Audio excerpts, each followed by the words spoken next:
Sebelum lanjut, Mimin mau ngucapin terima kasih buat orang baik yang udah nyawer. Kali ini ada dari Tawis Henlageker. Pesan lanjutkan bosku. Buat orang baik yang udah nyawer, Mimin mau ngucapin terima kasih banyak. Semoga semakin bertambah rezekinya, panjang umur dan sehat selalu. Kita lanjutkan ke intronya. Ichikiwir. Kembali lagi bersama channel kita semua. Jika Anda suka, jangan lupa komen, like dan subscribe, serta bila Anda berkenan. Selamat membaca dan mendengarkan. Perintah Kaisar Naga, Bab 3489-3491. Dev, saat aku menangkapmu, aku akan memotongmu menjadi beberapa bagian. Preston, yang melarikan diri, berteriak dengan marah. Sejak dia bertualang, Preston tidak pernah begitu pengecut. Dia bahkan tidak bisa membunuh seorang biksu muda yang berada di alam kesengsaraan transendensi tingkat pertama, dan dia sangat ketakutan sehingga dia lari menyelamatkan nyawanya 2 kali.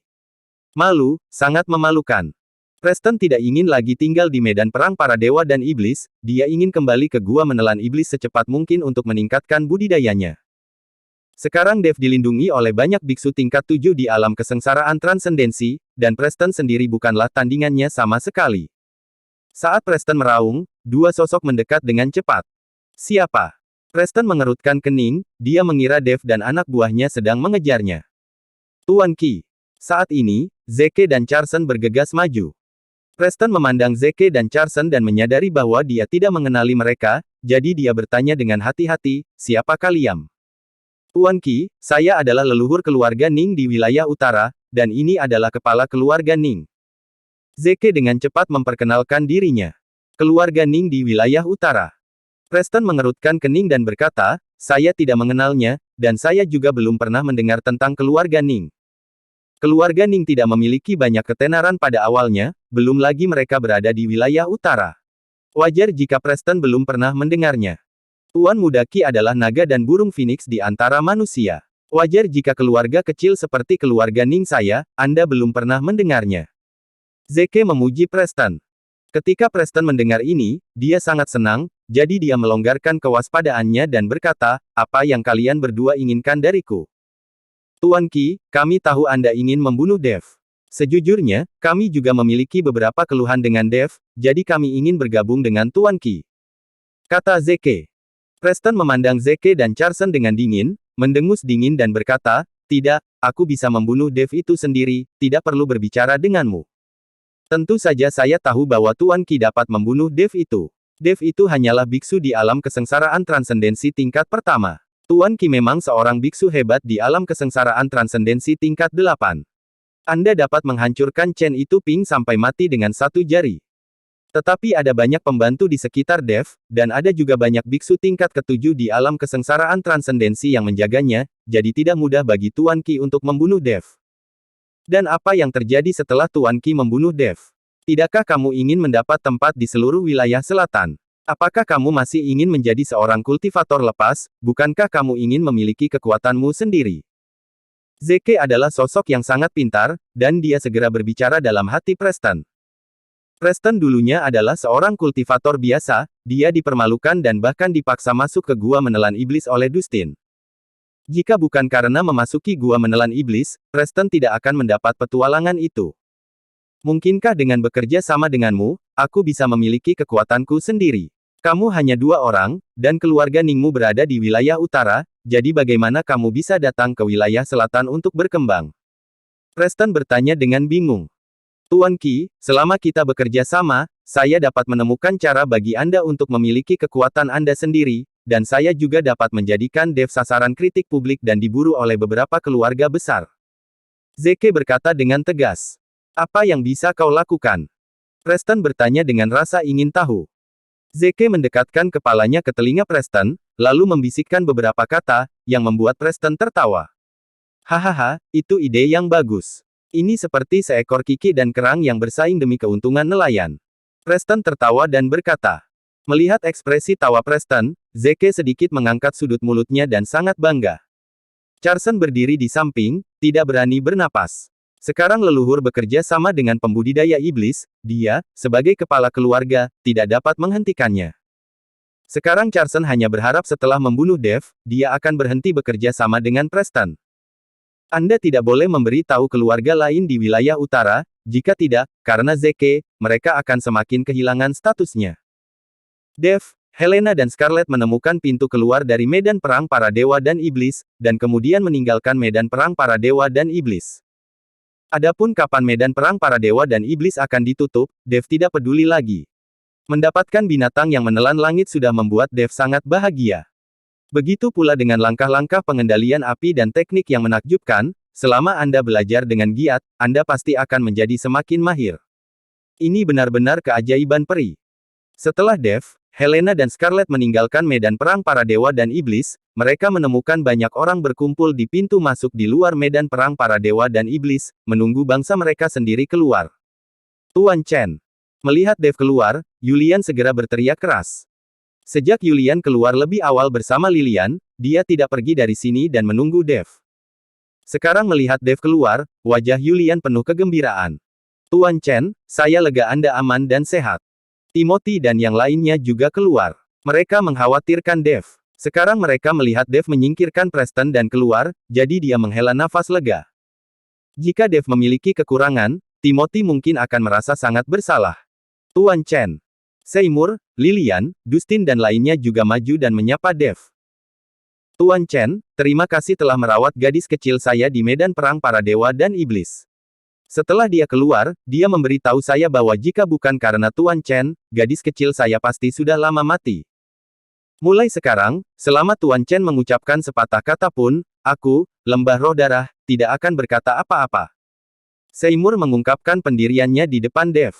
Tuan Luo, sama-sama. Karena Anda mempercayakan keselamatan Nona Luo kepada saya, tentu saja saya akan bertanggung jawab. Hanya saja medan perang para dewa dan iblis terlalu berbahaya, dan Nona Luo tidak sempat mengalami banyak petualangan. Namun, kali ini saya juga mendapatkan sesuatu di medan perang para dewa dan iblis. Jika saatnya tiba, saya akan membagikan beberapa dengan lembah roh darahmu. Kata Dev. Tidak, Tuan Chen telah menyelamatkan putriku 2 kali, beraninya aku meminta barang-barang Tuan Chen. Seymour melambaikan tangannya berulang kali. Dev melihat bahwa Seymour tulus dan benar-benar tidak menginginkan apapun, jadi dia tidak memaksa. Sekarang Dev memiliki binatang penelan langit, diperkirakan konsumsi sumber daya akan lebih besar di masa depan. Dev sendiri membutuhkan banyak sumber daya, dan sekarang dengan tambahan binatang yang menelan langit, itu akan menjadi lebih banyak lagi. Tuan Lembah Luo, kenapa aku tidak melihat hantu tua Gunung Iblis? Dev sedikit penasaran, mengapa hantu tua Gunung Iblis itu pergi. Hantu tua berada pada saat kritis untuk terobosan saat ini, jadi dia tidak bisa menunggu di sini. Dia telah memberitahuku bahwa jika Tuan Chen keluar dari medan perang para dewa dan iblis, Anda jangan meninggalkan Gunung Iblis Surgawi dulu. Hantu tua ingin berbicara lebih banyak dengan Tuan Chen, kata Seymour. Ketika Dev mendengar ini, dia mengangguk. Lagi pula dia tidak punya rencana untuk meninggalkan Gunung Iblis Surgawi, dan Dev masih memiliki beberapa hal yang belum selesai di Gunung Iblis Surgawi. Preston mengejar Dev beberapa kali dan membuat Dev sangat malu, Dev tidak akan melepaskannya begitu saja. Ada juga gua yang menelan iblis, Dev juga ingin melihatnya. Sekarang setelah Bos Kai, Tuan Miao, dan yang lainnya telah pergi, Dev tidak perlu khawatir tentang apapun dan dapat tinggal di Gunung Iblis Surgawi lebih lama. Tuan Chen, kami harus pergi juga. Ini adalah tanda dari keluarga Seng saya. Saya berharap Tuan Chen bisa menjadi tamu di keluarga Seng saya ketika Anda punya waktu, sehingga saya bisa menjamu Tuan Chen dengan baik. Timothy berkata kepada Dev dengan sangat tulus. Tuan Seng, sama-sama. Saya pasti akan pergi ketika saya punya waktu. Dev tersenyum ringan. Tuan Chen, jangan lupa, Anda harus mengunjungi kami. Jennifer tersenyum, mengedipkan mata pada Tuan Chen dan berkata. Terlihat mata Jennifer penuh kekaguman, seperti seorang gadis kecil yang melihat idolanya. Dev tersenyum dan mengangguk. Semua orang di keluarga Seng pergi, dan setelah Jennifer mengambil 3 langkah, dia menoleh ke belakang, melihat Dev untuk terakhir kalinya. Master, menurutku gadis kecil itu telah jatuh cinta padamu. Tidak akan lama lagi kamu akan memiliki wanita lain untuk menghangatkan tempat tidurmu. Helena berkata pada Dev sambil tersenyum. Diam, Dev tampak malu. Lagi pula, sangat memalukan untuk mengatakan hal seperti itu di depan Seymour dan yang lainnya. Tuan Chen, kita tidak bisa tinggal di sini lebih. Medan perang para dewa dan iblis ini mungkin akan ditutup selama beberapa hari, lebih baik kembali dulu. Seymour berencana membawa Dev kembali ke lembah roh darah dulu. Dev mengangguk dan bersiap untuk pergi bersama Seymour. Tunggu sebentar. Saat ini, Julius berjalan mendekat, lalu melirik ke arah Dev dan berkata, apakah kamu melihat muridku di medan perang para dewa dan iblis? Julius tahu bahwa Dennis bersama Preston, jadi secara logis dia akan baik-baik saja. Tapi sekarang setelah Dev keluar, Julius merasa tidak yakin. Biasanya, mudah bagi Preston, biksu tingkat 8 di alam kesengsaraan transendensi untuk membunuh Dev. Adik laki-laki, apa yang kamu lakukan? Seymour sedikit mengernyit dan menatap Julius dengan dingin. Kakak, aku hanya bertanya tentang situasi muridku, bukankah itu tidak apa-apa? Kata Julius sambil mencibir. Seymour hendak mengatakan sesuatu, tetapi Dev berkata, kamu tidak perlu menunggu lebih lama lagi, muridmu sudah mati. Apa? Julius tercengang. Dia tidak pernah mengira muridnya akan mati. Bagaimanapun, Dennis bersama Preston, bagaimana dia bisa mati? Kamu berbohong. Muridku tidak mungkin mati. Julius tidak percaya sama sekali. Lupakan saja jika kamu tidak percaya. Tanyakan saja pada Preston saat waktunya tiba. Dev mendengus dingin. Melihat Dev seperti itu, Julius tiba-tiba menjadi marah. Wah, kamu terlalu gila. Julius meledak dengan telapak tangannya dan menamparkan Dev. Kekuatan alam kesengsaraan transendensi tingkat 8 meledak, dan jejak telapak tangan hampir menutupi ratusan meter, membuat Dev tidak dapat menghindarinya. Pada saat ini, bahkan kekosongan di sekitar Dev disegel oleh aura menakutkan Julius, membuat Dev tidak punya tempat untuk melarikan diri. Semua orang memandang Julius dengan kaget. Tidak ada yang tahu mengapa Julius tiba-tiba menjadi gila. Kamu sangat berani, kamu berani menyerang Tuan Chen di depanku. Seymour juga sangat marah, dan tubuhnya langsung memancarkan ribuan cahaya keemasan, seperti matahari yang terik di langit. Kemudian dia berteriak keras, menepuk telapak tangannya, dan gelombang aura melonjak, seperti sungai yang bergelombang, tak terhentikan. Pukulan dahsyat ini menuju ke arah Julius, dan kemudian bertabrakan dengan telapak tangan Julius. Ledakan. Setelah suara keras, kedua cetakan telapak tangannya langsung hancur. Mata Seymour dingin dan dia meraih Julius. Seluruh dunia berguncang, dan cetakan telapak tangan yang menutupi langit dan matahari muncul, meraih Julius. Mata Julius menyusut, dia tidak menyangka kakak laki-lakinya akan kejam padanya demi Dev.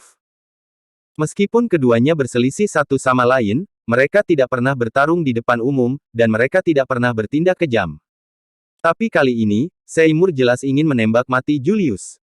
Ketika Julius melihat ini, dia juga menamparkan beberapa telapak tangan secara berurutan untuk menetralisir telapak Seymour. Kakak, apakah kamu benar-benar ingin membunuhku? Julius bertanya dengan tidak percaya. Jika kamu berani menyerang Tuan Chen, kamu akan mati tanpa ampun. Karena itu, Seymour sebenarnya ingin mengambil tindakan.